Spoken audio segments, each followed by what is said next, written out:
I'll talk about my experience from some other sectors, but mental health is an issue that I care about deeply because of my own lived experience with my daughters, and thanks to all the support that they received from family, from caregivers, from the community, they have flourished as they've grown up. But it's something that we went through for many, many years. And Manisha especially, I think, learned more from the experience than I did, and therefore is even more passionate than I am.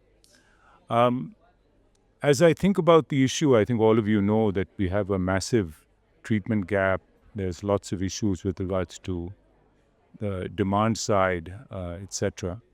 And the expenditure from government is infinitesimal. It's really 1% of the healthcare budget. It's below 2,000 crore. It's 1,300, 1,400 crore, which is really nothing.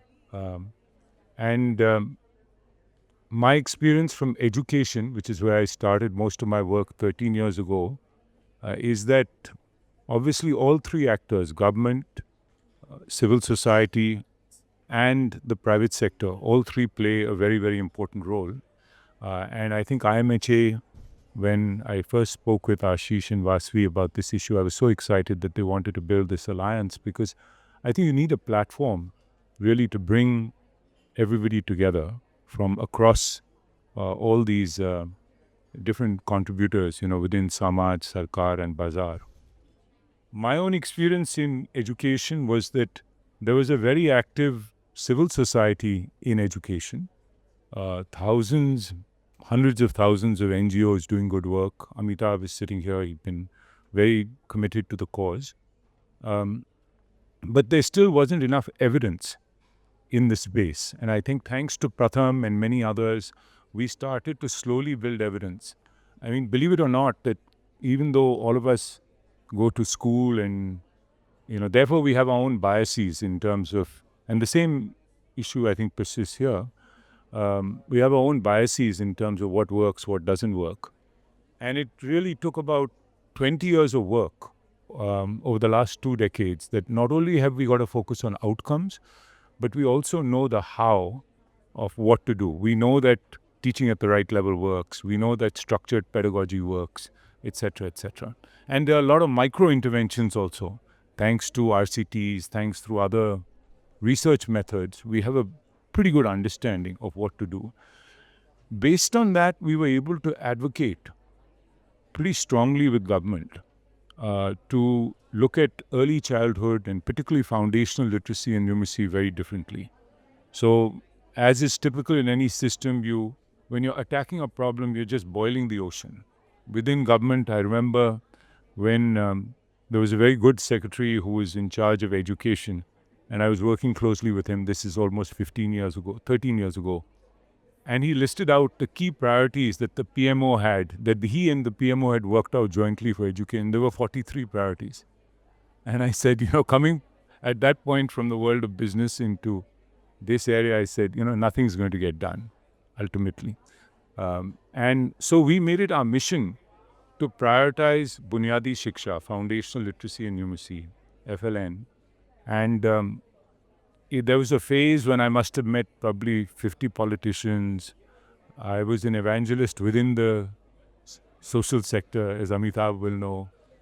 But beyond that, we also really came up with a very strong advocacy message and managed to get many folks on. So it's not just us, but I think everybody in the sector started to sing from the same song sheet about pushing for not only greater budgets, but a greater political prioritization of the issue.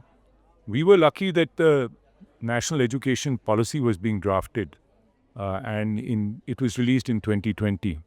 Dr. Kasturi Rangan was the chair, and this is a policy that was coming after 34 years. Believe it or not, in education, after 34 years, you have a new policy.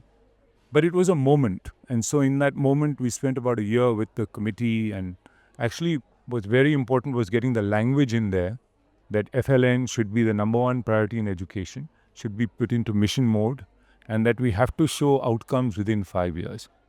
That's what got approved by the cabinet. We were then lucky that there was a very good secretary, Neeta Karwal, who was uh, the secretary in the department. And so not only were greater budgets allocated for this issue within the Sarv Shiksha Abhiyan, but the guidelines, the monitoring framework, all were written quite well to give a lot of freedom to states. And then the Prime Minister in 2021 launched a national mission called the Nipun Bharat Mission.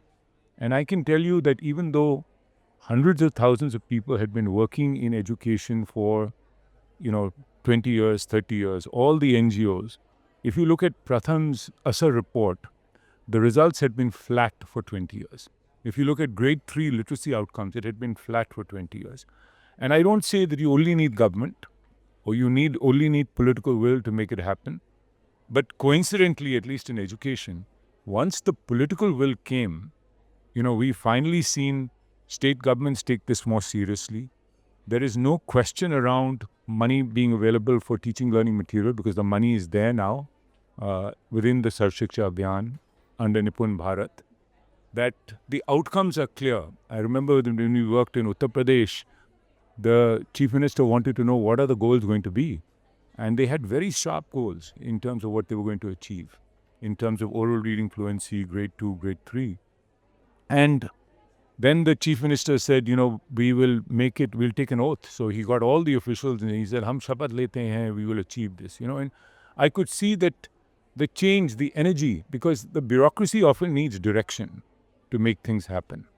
And not only did they get the bureaucracy energized, but I would say that because they had sharp goals, they managed to get the teachers in the public system energized. And ultimately, even the parents, because the parents are a huge stakeholder, the community is a huge stakeholder. And in UP, you've seen from a very low level of 7% of children achieving literacy in class 3, now it's 28%. Now, you'll say 28% is very low, but it's a 4x over the last 6 years. So I feel that in the area of mental health, obviously, we are 15, 20 years behind. Good thing is at least we've started to acknowledge the problem now. And I think IMHA is playing a great role in terms of increasing awareness. But we need a much stronger, we need to firstly endure. All these are complex problems. These are slow-moving indicators. We're not going to see change in a year or 2 or 3 years even. We have to stay the course for 20 years, for a long period of time. We need the evidence. We need to know what works. And we need a very strong ecosystem, a community that's really going to work on it together. No one person can drive change. No one constituent, whether it's government or private sector or civil society, can make it happen. All of us have to work towards it.